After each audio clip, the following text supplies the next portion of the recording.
Et le premier sujet est une écriture d'un de nos frères. Et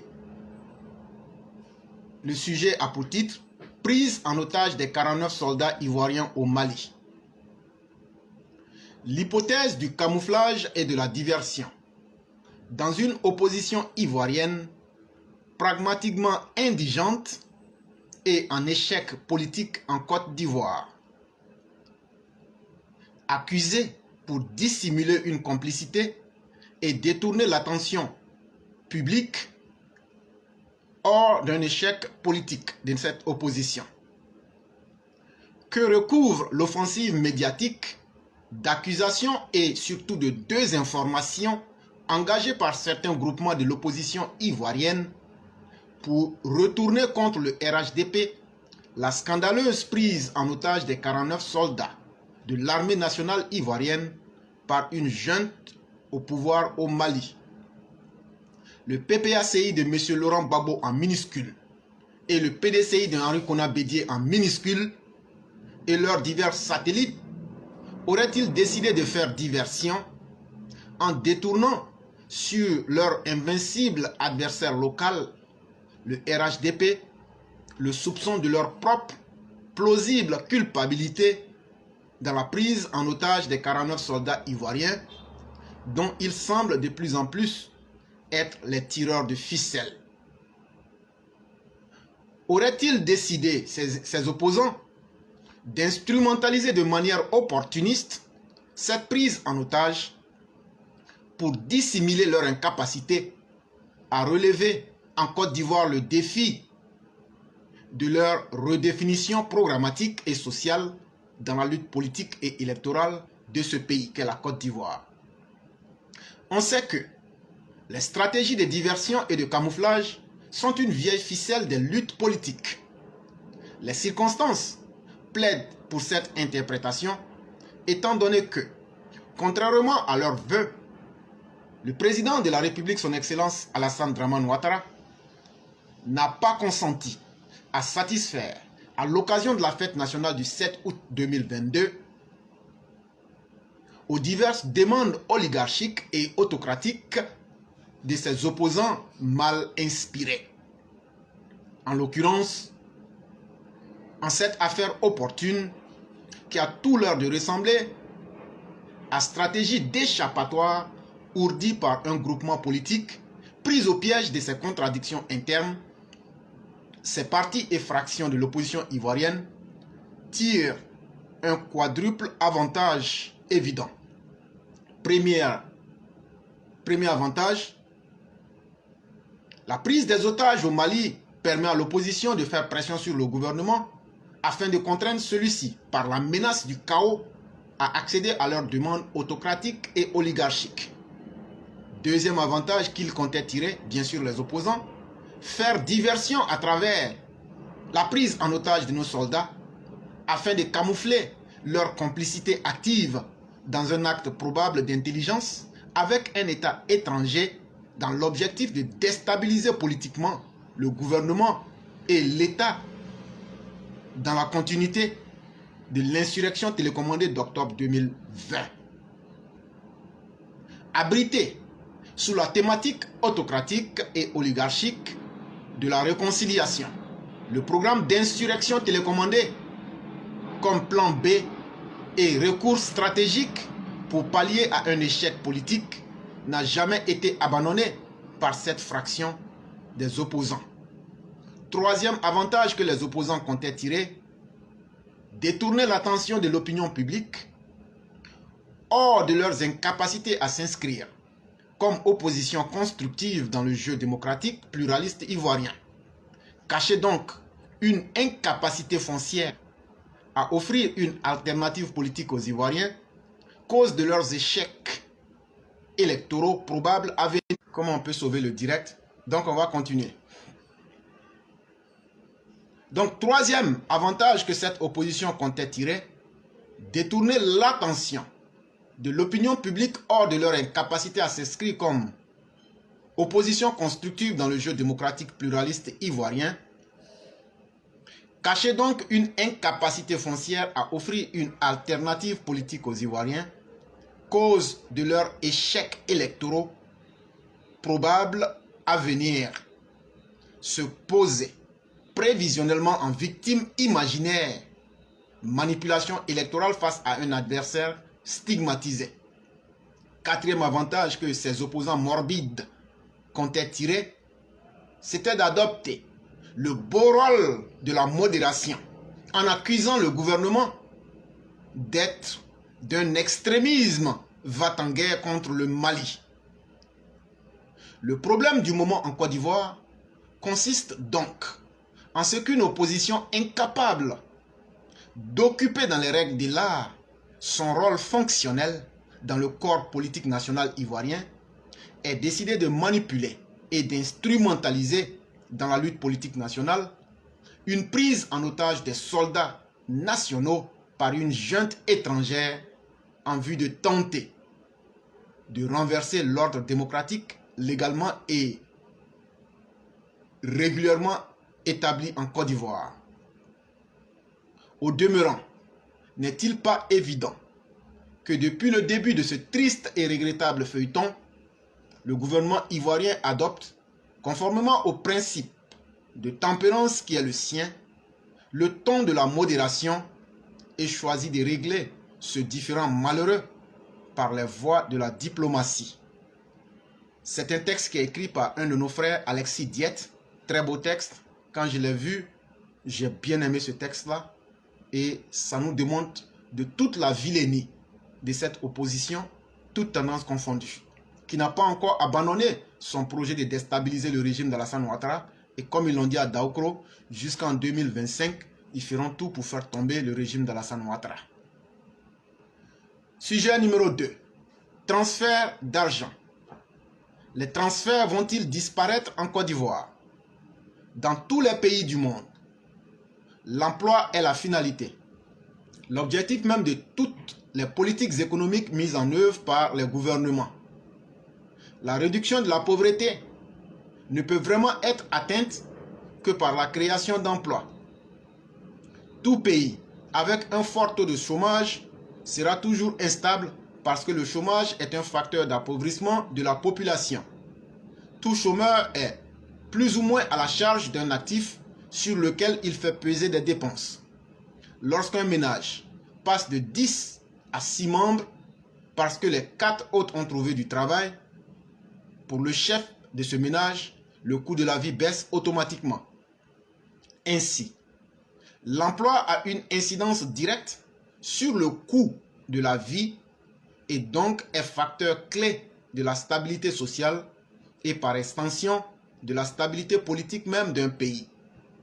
Si, dans la lutte contre la vie chère, il faut se préoccuper des prix, il faut aussi garder un œil sur l'emploi. Or, dans le secteur du mobile money, un drame est en cours. La venue de l'opérateur Wave, salué par la population, a eu un effet collatéral. Les frais de 1% appliqués par cet opérateur et sur lequel se sont alignés ses concurrents ne créent pas une marge suffisante pour le maintien des emplois au niveau des petites échoppes de transfert d'argent. Ainsi, dans les 2 premiers mois qui ont suivi la généralisation des frais de 1%, quelques 22 000 petites échoppes ont fermé dans la zone d'Abidjan, selon les données du syndicat de la corporation Sinamsi. Il y a quelque temps, l'opérateur Wave a annoncé la suppression des frais sur les transactions inférieures ou égales à 20 000 francs CFA. Évidemment, les 3 autres opérateurs se sont alignés sur cette tarification. Les mêmes causes produisant les mêmes effets, une seconde vague de destruction des emplois est actuellement en cours au niveau des petites échoppes. À terme, c'est l'existence même des points de vente de mobile money qui est en cause si cette guerre des tarifs se poursuit. Mais pas seulement. Cette baisse peut amener certains opérateurs à se retirer du mobile money tout simplement, du fait de sa désormais faible rentabilité. Il y a donc un risque qui pèse sur l'économie ivoirienne. En prenant en compte ce risque, en prenant également en compte la disparition progressive des échoppes de transfert d'argent, le chômage qui en résulte et son impact sur le budget des familles, la baisse des tarifs profite-t-elle réellement à la population? L'économie ivoirienne sort-elle gagnante de cette guerre des tarifs entretenue par l'opérateur Wave? Autrefois florissant et grand pourvoyeur d'emplois pour la jeunesse, le secteur du mobile est totalement sinistré aujourd'hui. Wave est une application, elle a une infrastructure dématérialisée. Les coûts d'exploitation ne sont donc pas les mêmes qu'avec ses concurrents. C'est fondamentalement ce qui explique sa capacité à casser les prix et entraîner les autres à sa suite. N'est-il pas temps pour le gouvernement d'intervenir au nom de la protection des emplois dans le secteur? Ne faut-il pas définir les frais planchers afin de garantir une marge de sécurité pour les petites échoppes de transfert d'argent? C'est une piste de solution à creuser. Source le cercle de réflexion libérale. Et donc, mesdames et messieurs, vous verrez que j'ai bien aimé l'article parce qu'il s'oppose à moi, ma logique. Et j'ai déjà donné ma logique ici qui est connue. Elle est simple. Personne ne peut empêcher l'évolution technologique du monde. Ça, c'est un fait qu'on accepte tous. Et j'ai pris l'exemple, les premiers téléphones qui sont sortis jusqu'à aujourd'hui, que de chemin n'a-t-il été parcouru quand on regarde les prix qui ont fondu. Et ça, les prix ont fondu à l'avantage des populations. Ce que l'article aussi ne nous dit pas, c'est que aussi, même s'il y a de l'emploi, mais que les charges sont énormes, le père de famille ressent ça aussi comme une dépense aussi. Donc, ce n'est pas forcément la quantité d'hommes qui trouvent du travail qui diminue le coût de la vie. Ça aussi, c'est important. Et donc, deuxième ou troisième chose, je ne sais pas, qu'il faut ajouter là-dessus, c'est que les 100 francs qu'ils ont prélevés illégalement aux Ivoiriens, c'est un vol. C'est un délit. Parce que cela n'est inscrit dans nulle loi. Il faut aussi avoir le courage de dire que lorsqu'on a fait les calculs ici, on s'est retrouvé à des dizaines de milliards par an. Si les Ivoiriens doivent payer ces dizaines de milliards parce que de façon dispersée, 100 francs, c'est beaucoup de familles qui seront appauvries de cette façon-là. Et donc, entre appauvrir ou perdre 40 000 boulots et sauver 26 millions d'Ivoiriens, nous, on a vite fait de choisir le camp de non seulement de la légalité, parce qu'on ne peut pas supporter des gens qui volent les Ivoiriens. Ça, c'est un, à travers les 100 francs. De deux, on ne peut pas faire plaisir à 40 000 personnes au détriment des Ivoiriens qui se font dépouiller dans l'illégalité en plus. C'est ce que je voulais dire à cet article-là. Et vous avez vu que les articles que nous lisons, on n'est pas forcément obligé d'être d'accord avec, mais on peut apporter aussi notre critique pour que les gens puissent eux-mêmes se faire leurs idées. Donc, nous continuons pour terminer avec le tout dernier article, qui est une écriture de notre père Koulibaly Khalil, qui réside au Canada. Et le titre est une citation. Celui qui cherche l'aventure la rencontrera à la mesure de son courage. Petit 1. La permanence de la défiance malienne. L'actualité n'a jamais autant attiré notre attention que sur la défiance du Mali, partenaire autrefois avec lequel nous avions toujours eu des échanges de bons procédés. Une défiance qui est devenue un usage assez fréquent depuis plus d'1 mois, malgré une relation de forte dépendance économique et sociale, en raison des multiples échanges de services marchands et d'assistance entre les deux pays, mais qui s'est fortement dégradé au regard de nos rapports actuels qui tendent à altérer les liens affectifs, les traits culturels, pouvant même affecter nos diverses relations d'affaires si l'on s'en remet à cette tendance des choses. Petit 2. Le désordre mental de la junte au Mali.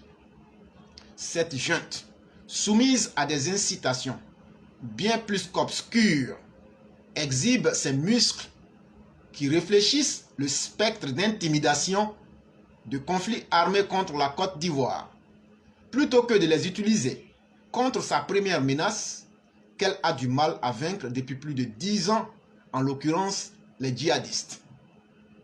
A contrario, elle déchaîne surtout et davantage sa culpabilité par des agitations pathétiques, des passions fiévreuses, des excitations incontrôlées, voire le désordre mental dans ses choix d'armes de combat aérien contre une armée invincible sans territoire, ayant des combattants disséminés dans les populations civiles. Les émotions de la junte au Mali ont acquis avec le temps une fâcheuse réputation de trouble à l'organisation de la pensée sur la qualification de nos militaires, tantôt traités selon eux de mercenaires, tantôt traités selon eux encore de soldats ivoiriens, mais aussi avec de mauvais jugements quant à leur capacité à décider pour libérer nos soldats suite aux négociations togolaises à la demande même de ses propres Maliens. Petit 3. Les raisons de doute sur la diplomatie. L'invitation du président sénégalais dans cette crise est synonyme de difficultés que rencontre la diplomatie togolaise et l'inculpation de nos soldats ivoiriens en est la confirmation. Il n'y a rien non plus de surprenant dans ce processus judiciaire enclenché puisque le premier ministre malien qui manœuvre l'avait annoncé à sa conférence de presse en juillet, juste après leurs arrestations, que rien ne pourrait arrêter la procédure engagée jusqu'à son terme, fut-il le président de la transition. Les enseignements de cette liturgie conflictuelle sont toutes univoques depuis le début de cette rocambolesque affaire, à entendre les politiques, les masses populaires, les responsables associatifs, les cyberactivistes maliens, tous confirment la thèse de mercenaires. C'est pourquoi l'on doit rester vigilant sur l'issue à prédire, surtout que le chantage fait partie des couleurs annoncées par la junte malienne. Petit 4. Le scénario de la mise en place d'une dictature par la junte malienne. Ces émotions de la junte sont l'expression d'un désespoir interne qu'elle entretient malgré elle, mais qu'elle rend invisible aux masses populaires par l'endoctrinement, les amenant à suivre un mode de pensée qui consiste à s'éloigner de ceux qui pensent différemment en les dénonçant.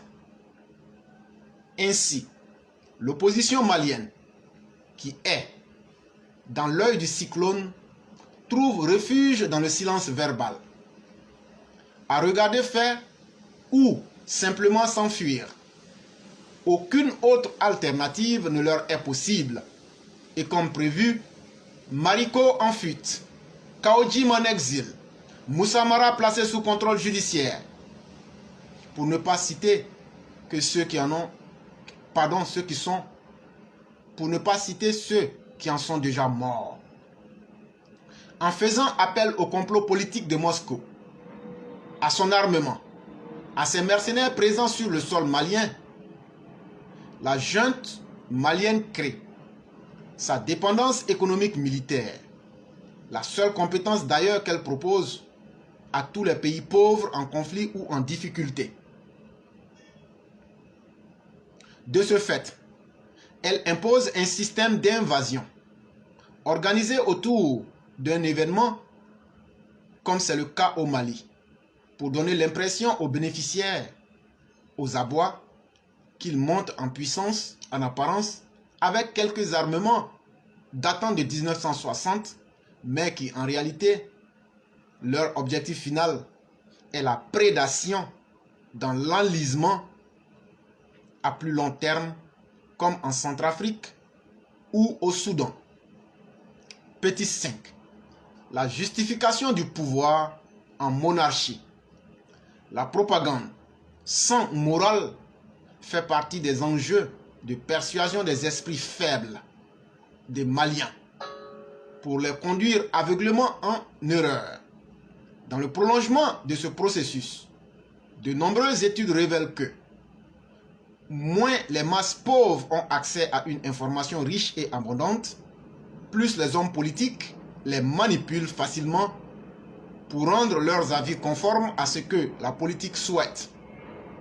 C'est pourquoi des organes de presse peu indépendants au Mali procèdent à conduire le peuple en erreur par la propagande mensongère et déshumanisante.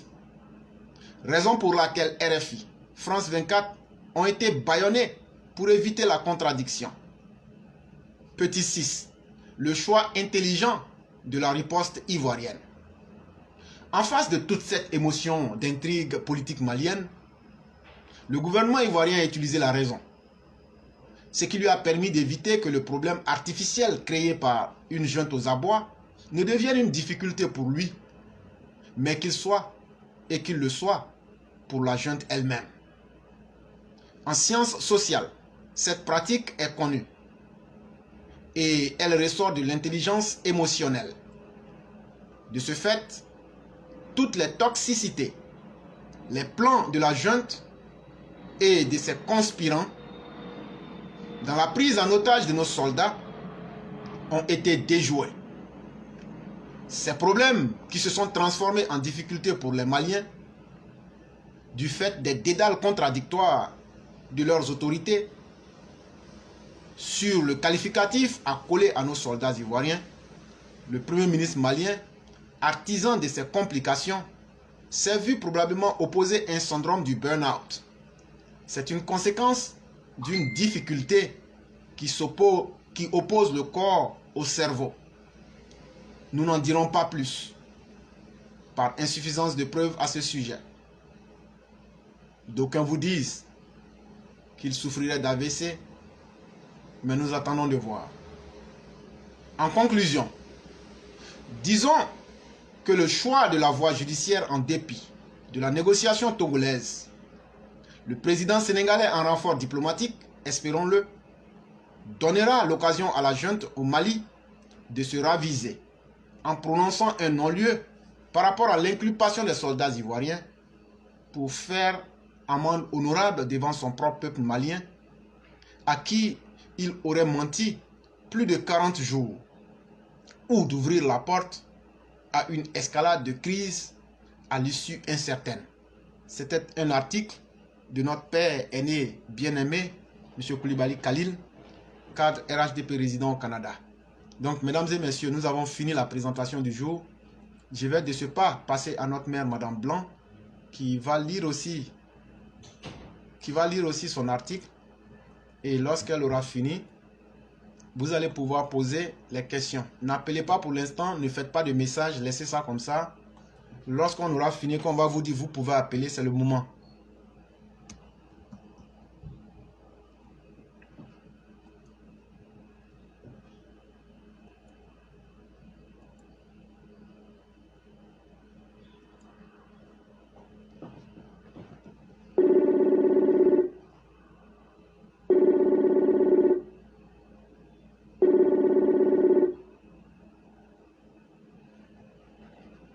Allô? Oui. Bonjour, chère mère. Bonjour, cher fils. Bonjour, tous les EPV. Merci beaucoup, chère mère. Comment allez-vous? Je vais très bien. Dieu fait grâce. Dieu merci. Oui. Qu'il continue de nous bénir.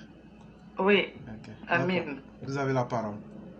Voilà. Donc aujourd'hui, c'est la suite des panafricains, mais on les laisse, on ne va pas trop en parler. Donc aujourd'hui,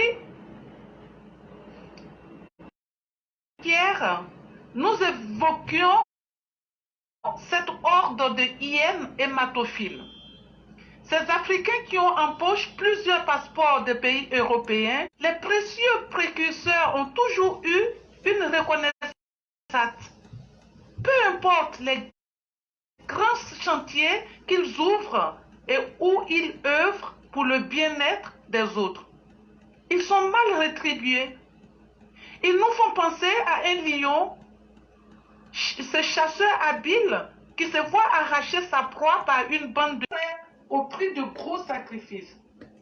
Sitôt le vieux Houphouët-Boigny, il a été combattu, accusé par des frères détracteurs des pays étrangers d'être la source de tous leurs maux. Mais cela n'a pas empêché le vieux de faire de la Côte d'Ivoire un refuge sûr et tranquille pour les ressortissants de ces pays. Grand bâtisseur, il passera après le flambeau à son fils, son Excellence Alassane Dramane Ouattara, qui est en train de hisser fièrement le pays au rang des grandes nations après un passage à vide de 16 longues années de deux incapables, j'ai nommé Bédié et Gbagbo. 16 années de traversée de désert que nous fait oublier aujourd'hui l'incroyable Alassane Ouattara. Cela nous fait penser à cette plateforme dénommée le Cercle de réflexion éclaireur pro vérité, où un groupe de personnes, chapeautées par l'intrépide éclaireur pro vérité, ont su, grâce à la diversité des sources d'intervention, apporter une plus-value au rôle des veilleurs de conscience. Que le message soit livré en langage soutenu ou en outil, éclaireur le transcendera en le sublimant. D'ailleurs, ceci explique que cette plateforme soit la plus attaquée, ce qui nous flatte dans le fond. De toutes les façons, aujourd'hui, c'est la plateforme élitiste. L'excellence en la matière nous revient, sans fausse modestie. Le chantier que nous venons de commencer est celui de l'enseignement du patriotisme. Un vaste chantier, mais nous le réussirons. Non, les vrais panafricains ne sont point parmi cette tribu errante de personnes sans activité professionnelle, qui sont prêtes à se défroquer pour la vie sans travail. De sales bestioles inutiles qui voudraient que nous fermions les yeux sur leur manigance cousue de fil rouge, où ils rêvent de brader la mer Afrique par petits bouts à des pays néocolonialistes.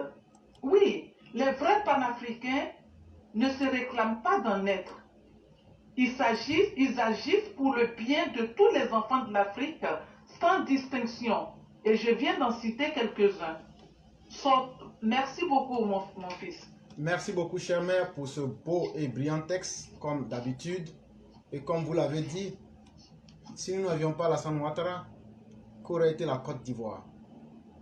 Et vous savez, les exemples sont légion quand il s'agit du président de la République. Et il faut que les Ivoiriens continuent de croire en la paix, de croire en la dignité et de croire surtout au progrès. Il y aura certes les forces régressistes, les forces anti-progrès, mais nous pouvons faire face parce que ces forces-là n'utilisent que l'illusion.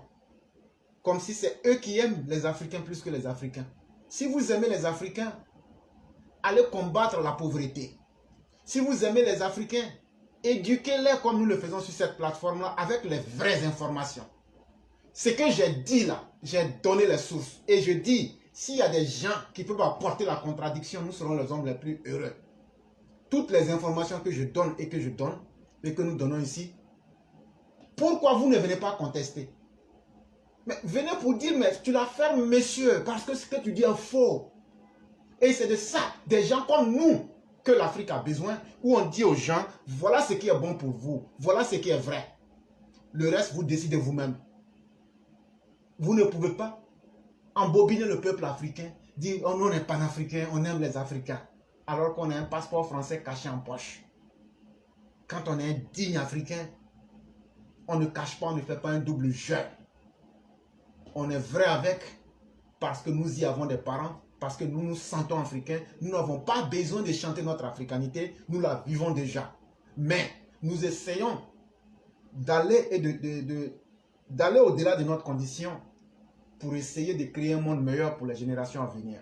Chers Africains, les Kémy Séba, les Nathalie Yam, les Soro Guillaume, tous ceux que vous connaissez là, s'ils vous aiment réellement, quand ils vont dans vos pays, dites-leur. L'argent que les Russes te donnent, là, il faut prendre, tu vas créer une entreprise. Nathalie Yam, l'argent volé que tu prends et puis tu crées les compagnies offshore, là, il faut prendre, tu vas aller créer compagnie au Cameroun. Kémy Séba, je connais des Américains qui ont quitté les États-Unis, qui ont organisé l'agriculture au Bénin, mais qui n'écrivent pas. C'est de ça que l'Afrique a besoin. L'Afrique n'a pas besoin des griots. Les griots sont déjà les fonds de travail. Toi, un jeune, tu n'as pas honte de n'avoir jamais eu un rapport avec le monde du travail? Comment un désœuvré peut conseiller les jeunes, et souvent même des présidents? Et voilà un jeune désœuvré qui conseille Assimi Goïta.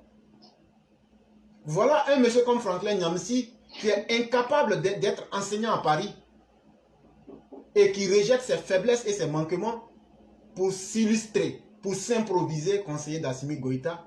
Ça veut dire que les Maliens vous avez un talent honteux. Ça veut dire que vous ne savez même pas où vous allez. Et c'est très grave. Et c'est ce que notre mère vient de dire. Pour nous autres qui avons déjà la voie et le chemin, c'est Alassane Ouattara. Il construit des ponts chez nous, il fait des routes chez nous, il construit des universités, il fait des écoles, il fait des barrages, il fait tout ce qui est déjà bon. Il augmente les salaires. C'est de ça qu'il est question. Et c'est comme ça qu'on va évoluer. Et donc ne soyez pas surpris que dans 10 ans, on va vous classer parmi, non pas parmi les pays pauvres, mais parmi les pays misérables sur la planète Terre, chers Maliens. Chers mères, c'est ce que j'allais ajouter. Oui, les pays résidus. Et effectivement. Merci beaucoup. Merci beaucoup, chère mère. Oui, je reste à l'écoute. Merci et vous passez un excellent week-end. Merci beaucoup. Je vous en prie.